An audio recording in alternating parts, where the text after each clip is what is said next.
Le travail. À chaque fois que je pense à écrire sur le travail ou à en parler, me revient à la mémoire la page de couverture d'un manuel scolaire d'éducation islamique montrant une photo de Hassan II conduisant un tracteur avec cette légende tirée du Coran Surat Tauba verset 105 « Travaillez, Dieu verra votre labeur ainsi que son messager et les croyants ». J'ai toujours aimé bosser. Je me suis jamais imaginé sans taf. C'était pour moi une sérieuse raison de dépression si je restais là à rien foutre. Au quartier, il fallait être voleur ou débrouillard pour s'en sortir. La chourave n'a jamais été ma came, et dépouiller quelqu'un de son bien est un comportement qui ne m'a jamais tenté. Le mouvement Justice et Bienfaisance, un mouvement islamique marocain, y est aussi pour quelque chose. Je le salue au passage. Le porte-monnaie de ma sœur, toujours à vue à la maison, n'a jamais contenu plus de 10 centimes. Peut-être que c'était fait exprès pour nous dire débrouillez-vous, la situation est catastrophique. Ou alors, c'était une feinte, un camouflage, et elle cachait l'argent, le vrai, sous ses chaussettes ou dans son soutien-gorge. Mon premier taf était vendeur de karantika. Nous, on le faisait avec des pommes de terre et des œufs broyés, cuits au four. Un job pourri. Tu passes ton temps dans la poussière, entouré de la populace du marais, à surveiller des potentiels clients et en fin de journée, quand tu fais les comptes, division, soustraction, multiplication, tu te retrouves avec une recette de 140 centimes que tu peux aller te mettre là où je pense. Avec le temps, j'avais de plus en plus d'atomes crochus avec AHR, le vendeur officiel et exclusif de cigarettes à l'unité, l'empereur de la clope. Tout le monde le jalousait, y compris la poignée de fonctionnaires qui se pointaient en pantalon en toile, pull jacquard pour acheter 2 cigarettes marquises. Ah là là, leur regard trahissait leur envie d'être là, à sa place, à faire du pognon. Achir avait tiré le gros lot. Les consommateurs de shit savent de quoi je parle. Tu vas au guichet acheter de l'herbe, tu passes par Achir. Tu reviens du guichet, tu as aussi besoin de passer par lui pour le papier à rouler. Bref, le gars avait une position stratégique.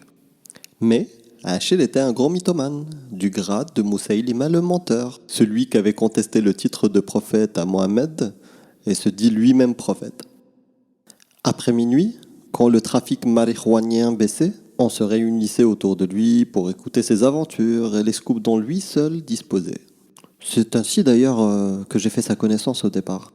Je fus tout de suite scotché par sa façon de raconter des histoires à dormir debout avec un aplomb digne des grands politiciens. Il finissait rarement une phrase d'une traite. Il s'interrompait souvent pour tirer une taffe ou boire une gorgée avant de poursuivre. C'est probablement lors de ces courtes pauses que son cerveau fabriquait ses mensonges. Je me souviens d'un mensonge qui nous avait abasourdis à l'époque. Les premiers à avoir mis le pied sur la Lune étaient en réalité les Soviétiques. Il était fan de l'URSS. Mais manque de peau, à quelques minutes d'arriver à la Lune, ils sont tombés en panne sèche et ont dû rebrousser chemin. Achille était correct avec moi. Il m'autorisait à garder le poste de vente et me donnait un bakshish de temps en temps. Cet été-là, je mis pas mal d'argent de côté, mais ma régularité au boulot baissa d'un cran à cause des études qui redémarraient. Et je ne pouvais plus me conformer à la ponctualité que maître Achille exigeait. Au Maroc, pour signifier à un jeune qu'il dévie du droit chemin, il y a une expression célèbre qui dit qu'il passerait d'un comportement osé quelconque à la cigarette. Fumer étant le stade ultime avant la sortie de route.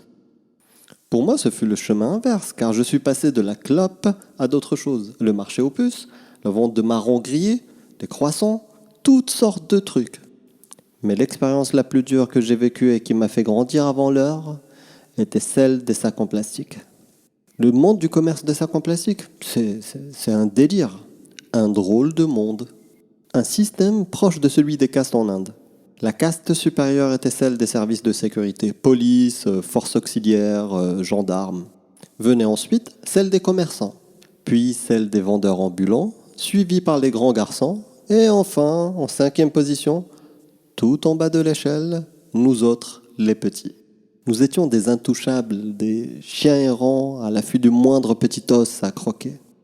Du haut de nos 7-8 ans, nous autres, les sans grades, ressentions avec une intensité redoublée le tumulte des luttes sociales qui grondaient au-dessus de nos têtes. Les clientes idéales étaient celles qui n'avaient pas de sac de course. Dès que tu la vois, tu la colles comme la mouche du coche. Si tu ne lui vends pas très vite un sac, les concurrents se jetteront sur elle comme des morts de faim. Avec les autres enfants, cela se passait bien. Le problème, ce furent les grands qui nous violentaient pour nous piquer les clientes. Laisse la dame tranquille, morveux. Un sac en plastique, madame? On regardait de loin. Le lion dévorait la proie qu'on a longtemps travaillé au corps. Quant aux vendeurs ambulants, ils entretenaient avec nous une relation d'amour et de haine. D'un côté, ils appréciaient le fait que leurs clientes puissent disposer illico de sacs pour transporter la marchandise. De l'autre, on leur causait des problèmes avec les boutiquiers, qui concurrençaient illégalement et par conséquent avec les autorités. Les boutiquiers détestaient les vendeurs ambulants car ils représentaient un manque à gagner pour eux et réagissaient en graissant la patte aux agents des forces auxiliaires pour taper dans le tas. Mon expérience avec ces derniers ne pouvait que nourrir le ressentiment envers ces agents d'autorité barbares et l'État qui les employait. La majorité des agressions venaient par derrière. Coups sur la tête, coups de pied, balayettes ou encore coups de matraque dans le dos. Des coups pour humilier la populace, dont ils faisaient partie dans le civil pourtant. Mais je sentais bien qu'ils étaient de nature vengeresse et maladive. Un jour, bien des années plus tard, pendant ma première année en Allemagne, j'allais faire un tour dans un magasin d'électroménager et, tranquille, assis au fond d'un fauteuil, à regarder la télé, je tombais sur une émission de la ZDF qui traitait du Maroc. Je ne me souviens plus du nom de l'émission, mais une phrase me marqua ce jour-là. Je fus étonné de voir la journaliste allemande la dire sans embâche et ne pus m'empêcher de pleurer. Tellement elle me rappela les souffrances que j'ai vécues dans ce pays de merde. Marokko gilt nach wie vor als herzloser Polizeistaat. Ou en français, le Maroc reste encore un état policier sans cœur. En grandissant, je me dégotais de meilleurs jobs, mais les exemples de vexation et d'atteinte à la dignité humaine continuaient à fleurir. Pêle-mêle, de malheureux marchands qui n'avaient pour capital que leur balance, la voyaient régulièrement confisquée et leurs marchandises piétinées. Des vieilles femmes qui prenaient des coups sur le dos comme des bêtes de somme. Ou encore des vieux monsieur qui prenaient des taloches devant nos yeux. Nous les jeunes, à la rigueur, ça passe. Mais des gens vulnérables, certains déficients mentaux, se faisaient humilier pour la seule raison qu'ils étaient nés au fond de ce trou. Cette injustice-là, impossible à avaler pour un être humain normalement constitué. Et pourtant, c'était le lot quotidien de beaucoup de gens. Le dernier boulot que j'ai eu avant de déguerpir du Maroc était chez un berbère, qui avait une boutique de fringues, boulevard Mohamed V, le seul boulevard de Kénitra. Le boulot était correct, mais la paye pourrie, 100 dirhams la semaine. J'y ai vécu 2 drôles de situations, l'une risible et l'autre à pleurer. Commençons par la deuxième. Le mec ne me faisait pas confiance pour la seule raison que je n'étais pas berbère. Tous les autres employés berbères avaient le droit d'ouvrir la caisse, sauf moi. Mais passons sur cet épisode de racisme caractérisé que beaucoup de Marocains vivent à des degrés différents et dans les deux sens. Un jour, n'ayant personne d'autre que moi sous la main, il me demanda de garder le magasin en son absence, le temps d'aller acheter un ticket de bus pour Agadir. Dès qu'il est parti, un campagnard se pointa pour acheter des chaussures. D'habitude, les clients négocient à n'en plus finir, mais celui-là, non. Il essaya la paire de chaussures et me tendit 150 dirhams. Je devais lui rendre 30 dirhams, mais sachant qu'il m'était interdit d'ouvrir la caisse, je m'apprêtais quand même à faire une exception. Mais c'était sans compter avec le zèle du propriétaire, qui à peine avais-je refermé la caisse, qu'il se dressa au-dessus de moi comme un piquet, croyant me prendre la main dans le sac. J'avais beau me justifier devant le client, mais rien n'y fit.